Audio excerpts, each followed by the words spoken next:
Jean Gabin Alexis Moncorgé. 55 ans passés, je vais sur ma 56e année et qualité comédien.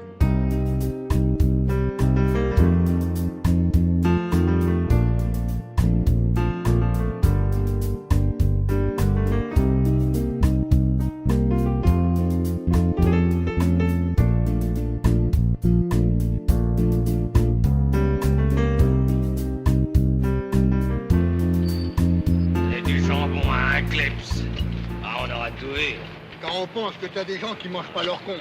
Tu l'as dit. Tiens, sans aller loin, aux Indes. Paraît d'après le journal qu'il y a 70 millions de sous-alimentés aux Indes. Si vous voyez ça... Et en Chine, tu crois qu'ils toléreraient ça en Chine? Un bol de riz par jour, c'est tout ce qu'on leur donne. Moi je vois bien que le riz c'est nourrissant, mais enfin c'est jamais que du riz, c'est pas du jambon. C'est vraiment se foutre des Chinois ce travail-là.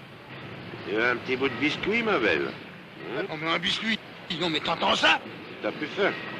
Eh ben.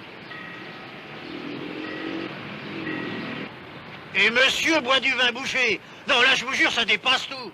Le clochard, maintenant, voilà que ça donne dans le chien de luxe et dans l'appellation contrôlée. Ouais, ce genre-là, ça me les casse. Eh ben ouais, ce qui me les casse, c'est les faux affranchis. Les pétroleurs syndiqués, les anards inscrits à la sécurité sociale. Ça refait la Chine, ça prend la Bastille et ça se prostitue dans des boulots d'esclaves. Ah, ils sont bons, les réformateurs du monde. Le statisticien qui bagnole un placard d'usurier, le shintok qui propage les lances tropicales, et le mange-merde qui prône la gastronomie. Ah, il est mimi, le triumvirat. Un beau sujet de pendule. Allez, viens, ma belle, qu'on foute le camp, qu'on voit plus ces affreux.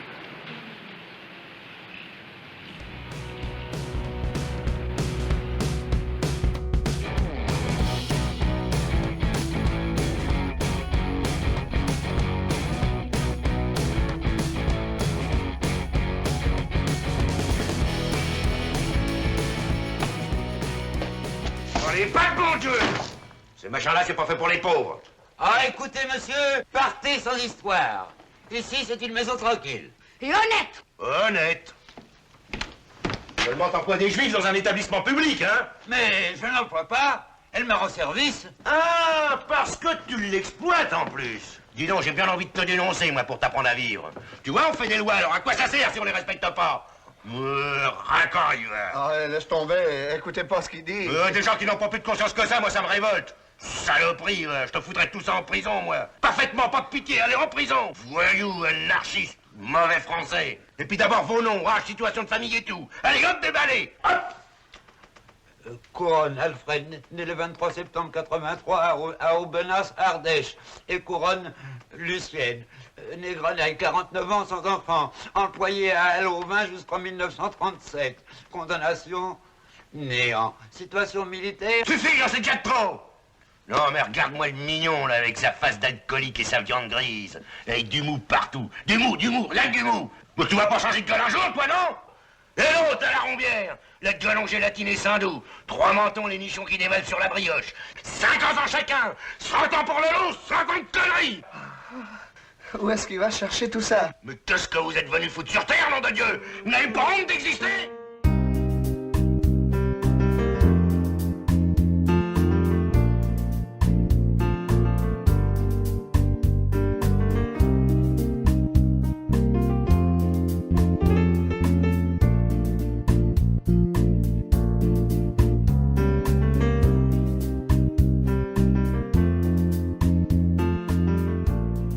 J'étais au Gouffre, et puis alors, c'était l'avènement du parlant, puisque c'est en 30. Et il cherchait un jeune premier comique quoi, pour tourner une opérette. Alors j'étais faire un essai chez Pathé, et puis moi je l'avais trouvé déplorable, l'essai d'ailleurs, je trouvais minable, j'avais une gueule impossible. Mais enfin, pour eux, probablement que ça a dû être bon, ils m'ont pris. Et c'est comme ça que j'ai débuté dans une opérette qui s'appelait Chacun sa chance. Ah bah non, il y avait pas de souvent, penses-tu, il y avait, puis disons, il y avait un rôle d'orchestre, il y avait au moins 30 musiciens, fallait passer par-dessus. Alors tu venais chanter au proscenium pour que ça passe, pour que les gars du haut entendent, quoi. Ça c'était un autre métier, moi je sais pas comment ils font maintenant. T'as beaucoup chanté ensemble, on a des disques de ça, on a des souvenirs de ça, on en entend de temps en temps. Il y a une chanson qu'on a entendue il y a pas tellement longtemps à la radio, Oh non? bah ça doit être un vieux disque qu'ils ont, oui. Ah, tu veux dire quand on se promène au bord de l'eau, peut-être? Je crois, oui. Oui, c'était une chanson que je chantais dans le film de Duvillier, La Belle Équipe. Puis alors, attends, à cette époque-là, alors, il n'y avait pas de playback. Moi, je l'enregistrais directement, disons. Je me la suis tapé au moins 6-7 fois. Du lundi jusqu'au samedi pour gagner des radis. Quand on a fait sans entrain son boulot quotidien, subit le propriétaire, le percepteur, la boulangère, et trimballer sa vie de chien. Le dimanche vivement, on file à nos gens, alors brusquement, tout paraît charmant. Quand on se promène au bord de l'eau, comme tout est beau, quel renouveau. Paris au loin nous semble une prison. On a le cœur plein de chansons. L'odeur des fleurs nous met tout à l'envers. Et le bonheur nous saoule pour pas cher. Chagrins et peines de la semaine, tout est noyé dans le bleu, dans le vert. Un seul dimanche au bord de l'eau, au trémolo des petits oiseaux, suffit pour que tous les jours semblent beaux. Quand on se promène au bord. Je suis fidèle, puis j'aime avoir mes habitudes, moi, tu sais. Je suis pas comme ça, je suis à mon aise avec les gars que je connais, tu comprends. Aussi bien pour les équipes d'ailleurs, pour les équipes d'opérateurs, pour les équipes pour le son, tout ça. J'aime pas me retrouver en pays étranger. J'aime bien me retrouver mes vieilles habitudes. Je suis un vieux schnock maintenant. Tu sais. Et puis il y a eu la guerre, l'occupation et la carrière américaine. Le dernier film que j'ai tourné, c'est Remorque, de 39 à 47. J'ai eu un trou. Alors, évidemment, j'ai fait 2 films en Amérique, mais on ne peut pas compter ça. Tu vois. Moi, j'étais obligé de les faire pour bouffer, c'est le cas de le dire.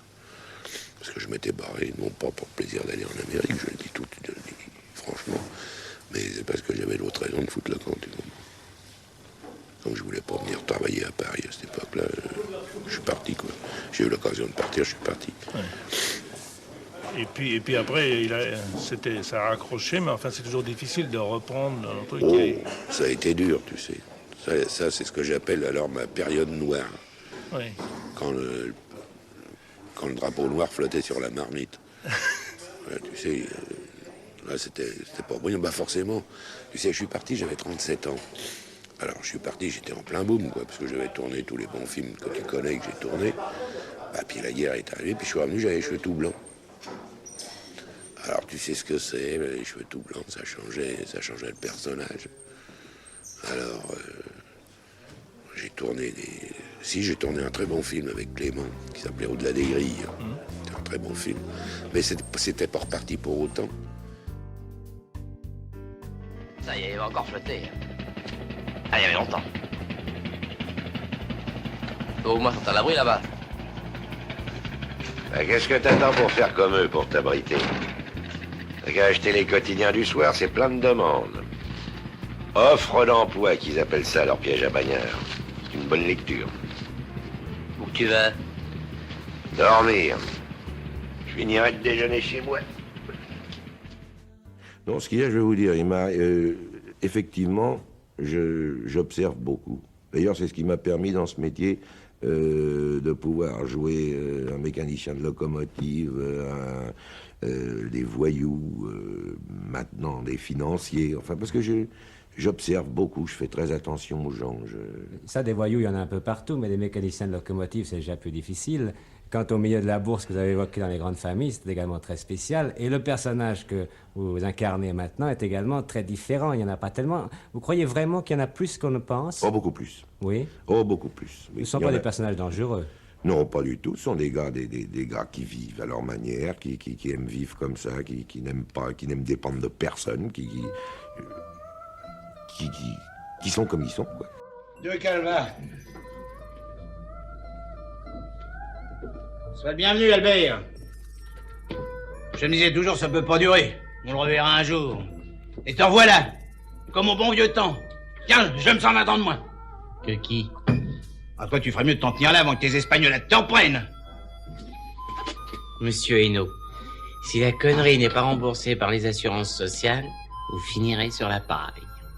Dis donc, petit malpoli, tu veux que je t'apprenne? Monsieur Hainaut, je vous interdis de tutoyer mon homme de bar. Je vous ai déjà dit que vous n'étiez pas de la même famille.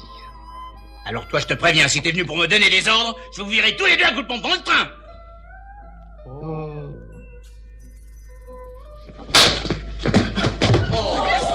Et ce n'est qu'un coup de semonce. À vite.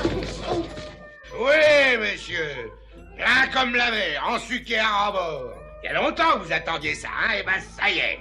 Comme ça, vous pourrez causer et égayer vos soirées d'hiver. Ah! Albert, ils me font mal aux yeux, tirons-nous. T'as raison, va. On n'a rien à foutre chez les Français moyens. On n'appartient pas au même bataillon. Et lesquels, va, qui c'est qui va les payer? Adressez-vous à l'intendance. Nous, on paye plus. On ne connaît plus, on ne salue plus. On méprise.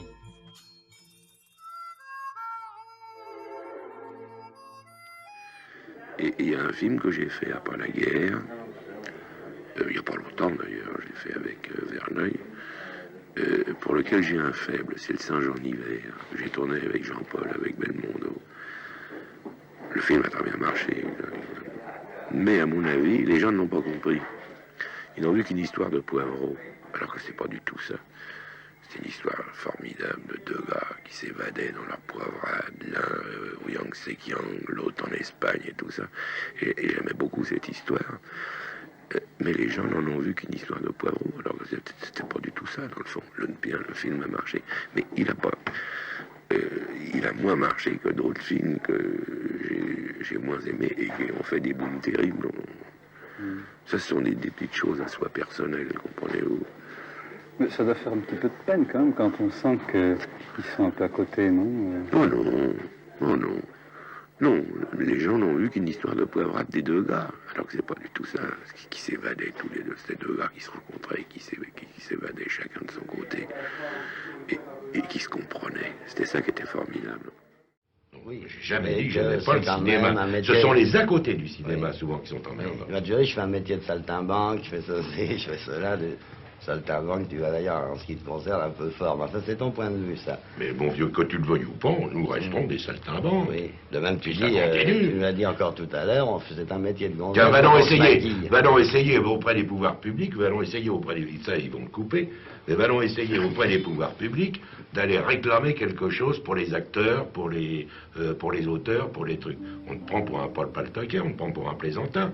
On dit comment avec tout le pognon que vous gagnez? Car ils croient qu'on gagne énormément de pognon.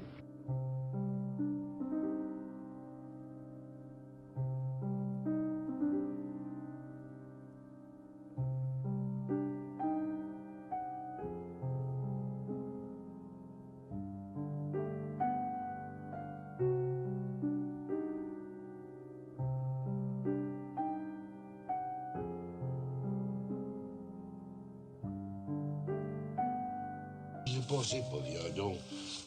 Qu'est-ce que tu lui as fait, toi? Rien. Mon père, il a le cœur qui bat. Pauvre petite bête. D'abord, qu'est-ce que tu fous dans le noir? Bah, je regardais ce que la pauvre petite bête a fait. J'ai rien touché pour toi. Tu te fous de moi, non? Je te préviens que si tu l'emmerdes, t'auras affaire à moi. D'abord, j'en veux un, moi aussi. À quoi? L'animal. Toi, t'as lui. Moi, j'ai rien. Je peux plus rester sans rien. Alors, je veux une bête à moi. Eh ben, t'as qu'à acheter un perroquet, comme ça vous parlerez ensemble et tu me foutras la paix. Salaud.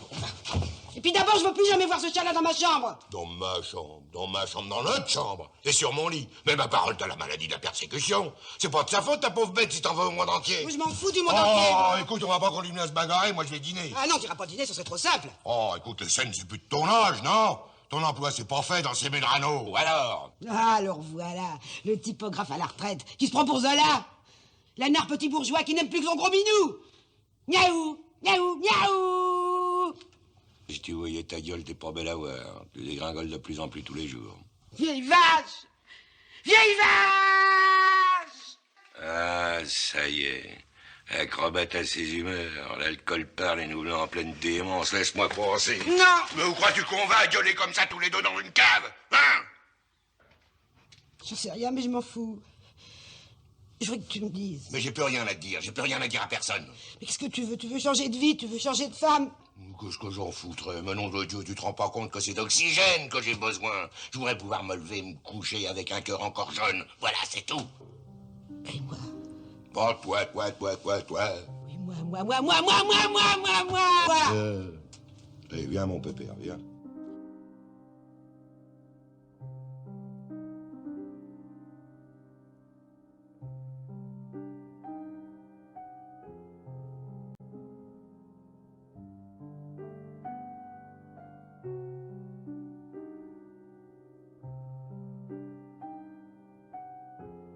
Il y a tout de même une chose importante que je voudrais savoir. Il y a tout de même une chose importante que je voudrais savoir. Oh, fous-moi la paix. Qu'est-ce que j'ai fait de mal? Rien. T'as été parfaite. Et moi, j'ai été un dégueulasse comme tous les hommes. J'ai rien à te reprocher, mais je peux plus te voir devant moi. Je t'avais dit que je t'aimerais toujours. Ben, je me suis gouré, j'ai vieilli, et puis je t'aime plus. Je t'aime plus.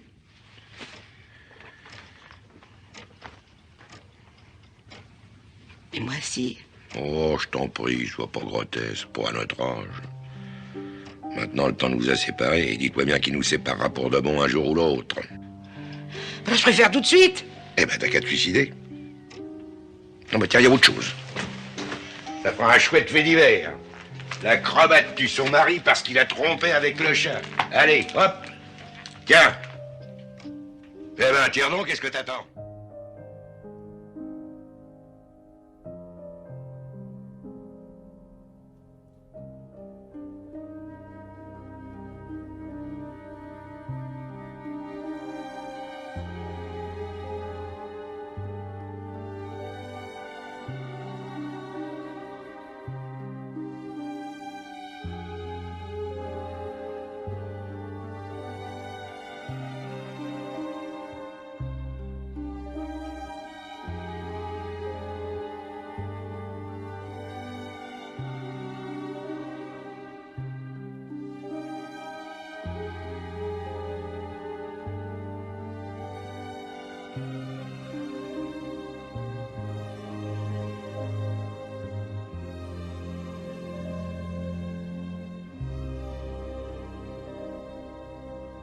Sur Jean, j'allais souvent lui rendre visite, à lui et à Simone, parce que j'avais une passion pour les deux, je l'ai toujours d'ailleurs, sur Le Chat. Pour moi, Le Chat est un film inoubliable de Granier de Fer.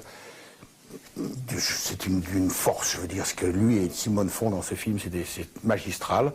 Et à la fin, tu sais que Simone tombe, chute, meurt, et tout le film se déchire pour ce chat, etc.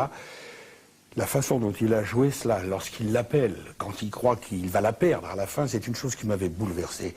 Et puis une autre anecdote que je racontais toujours, justement sur Le Chat, Simone était extraordinaire parce que quand elle tournait avec lui, Jean avait son fauteuil avec Jean Gabin, tu sais, et Simone s'ignorait. Et elle se mettait toujours 15 cm en retrait, son fauteuil à côté pour parler. Oui, Jean, donc lui était là, elle était là. Et moi, j'étais venu les voir et il m'avait apporté un fauteuil et je l'avais mis encore 15 cm derrière Simone. Je trouvais ça tellement beau parce que, tu sais, cette déférence, cette admiration, elle se mettait toujours 10 cm, 15 cm en arrière de lui pour pas être au même niveau que Jean. Beau, ça. C'est des souvenirs.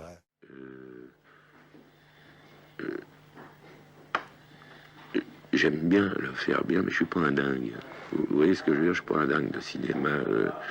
Si je tourne plus, ça me manquera pas. Ça me manquera pas. Mais je pense que la première des choses, surtout, c'est d'en donner pour son argent, comme on dit. Et il faut le servir pour le public. Je dis pour mon public, parce que ça c'est couillon de dire mon public, moi je parle le public. Et j'estime qu'un gars qui paye une place, qui arrive dans un fauteuil, il vient pour voir, comme on dit en français, de la belle ouvrage. On essaye de faire quelque chose de bien. Alors il faut le servir, ça ne veut pas dire pour autant que on soit dingue de ce métier-là. Moi j'ai jamais été. Jamais, mais j'ai toujours essayé de le servir, de le bien faire, d'en donner pour l'argent du spectateur. Parce qu'il n'y a aucune raison, le gars qui vient voir un film, il faut pas tricher, quoi. Faut essayer de faire le mieux possible. Malheureusement, on met pas toujours dans le mille, hein, parce que ça serait trop beau, surtout maintenant, c'est très difficile maintenant. Mais enfin, je pense qu'il faut le servir bien, correctement. Moi, c'est ce que je pense pour moi. Ceci dit, c'est un magnifique métier. Et j'ajoute que je ne voudrais pas être jeune et ne le recommencer, parce que maintenant c'est dur. J'ai mieux être où j'en suis maintenant, presque à la fin, qu'au début. Mesdames, Messieurs, bonsoir. Cette voix, ce visage, ces visages, il faut désormais les effacer du présent. Alexis Moncorgé est mort, nous le connaissions tous sous le nom de Jean Gabin. Ce matin, à l'hôpital américain de Neuilly, il s'est éteint de sa belle mort de vieillesse. Il avait 72 ans et on vous l'a dit, 93 films. Mercredi, on va l'enterrer. Je crois qu'on peut dire, comme Jean-Paul Belmondo, qu'après Bourvil, Fernandel et Michel Simon, c'est le dernier grand monstre sacré du cinéma français qui disparaît. Je crois qu'on peut comprendre Michel Morgan quand elle dit qu'il avait une façon si naturelle de jouer qu'avec lui, on ne pouvait qu'essayer d'être à sa hauteur. Oh, bien sûr, il n'avait pas le caractère bien commode, bien sûr, il gabinisait, il en rajoutait sur son personnage, mais c'était quand même un sacré monument du cinéma.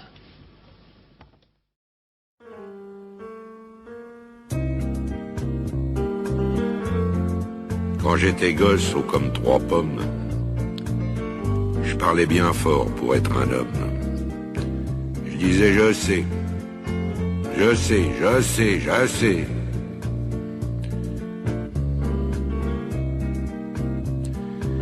C'était le début, c'était le printemps. Mais quand j'ai eu mes 18 ans, j'ai dit je sais. Ça y est, cette fois je sais.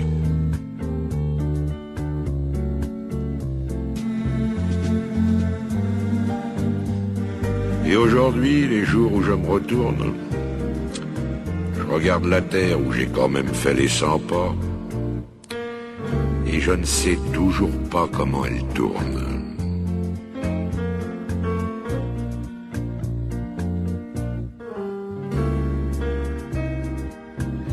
Vers 25 ans, je savais tout.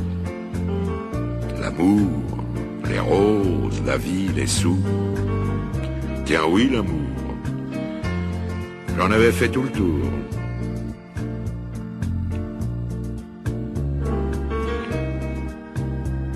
Et heureusement, comme les copains, je n'avais pas mangé tout mon pain.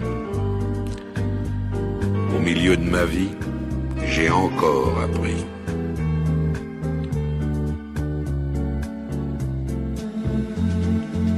Ce que j'ai appris, ça tient en 3-4 mots. Le jour où quelqu'un vous aime, il fait très beau.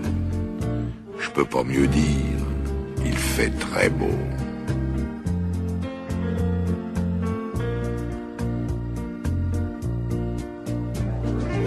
C'est encore ce qui m'étonne dans la vie. Moi qui suis à l'automne de ma vie. On oublie tant de soirs de tristesse, mais jamais un matin de tendresse.